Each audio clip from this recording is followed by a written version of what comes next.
послать еткен жақ қай жақта екен деп әлі ойланып отырсың ба? Арсен, ана қызды болды ғой, ұмытсай уже. Не қыласың? Бұрынғы жүрген қызымды қалай ұмытайын? Қандай жүрген қыз? Память оралды ма не? Тосик, зачем бұлай ойнатып? Мен бәрін білем, Жанболат айтты. Есімі Мөлдір, бұрын менің қызым болған. Мөлдір бұрынғы сенің қызың болған. Просто настроениең түспесін деп айтпадым саған. Не болыпты одан? Тем более бала кезінде жүрген бала махаббатың ғой сенің. Одан кейін миллион қыз болған шығар сенде.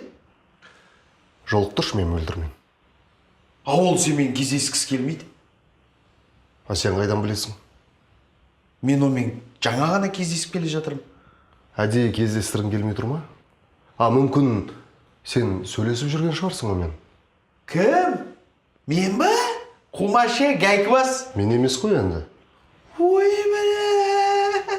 Жүр. Қайда? Жүр. Жүр, қазір көрсетем, жүр. Қазір көрсетейін. Хотя бы қайда бара жатқанымыз? Қазір. Жүр. Қайда? Жүр. Жүрсей.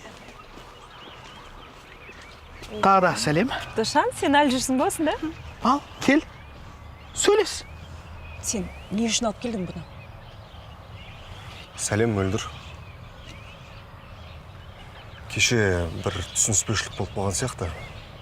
Мен негізі... Арсен, мен бәрін білем. Сен аварияға түстің, есіңді жоғалттың. Дошан екеуің комедия ойнатпаңдаршы. Мен негізі шынымен де есімді жоғалттым. Тіптен жақсы олай болса, мен де уже бәрін ұмыттым. Короче, қысқасы маған жолаушы болма. Көргім де келмейді сені. Бота, кеттік басқа жерге. Мына жердің ауасы тар болып бара жатыр маған. Пока, Мөлдір. Пока, жігіттер. Ал, сөйлестің ба, гайкыбас? Кешірші досым. Үйбей, сонда сен басында мен кінәлап алады екенсің. Ал мен бұның барын кім үшін істедім? Сен үшін істедім. Әдейі барып кездестім, айттым. Арсенмен кездеш, есіне бірдеңе түсіп қалатын шығар деп жалындым. Ал сен бәрін білдіріп алады екенсің, одан кейін кешірші досым дей салады екенсің, Досик, бетке баса бересің ба енді? Одан да Мөлдірмен не үшін айырылыстым, соны айт. Жарайды, отыр, айтайын. Давай.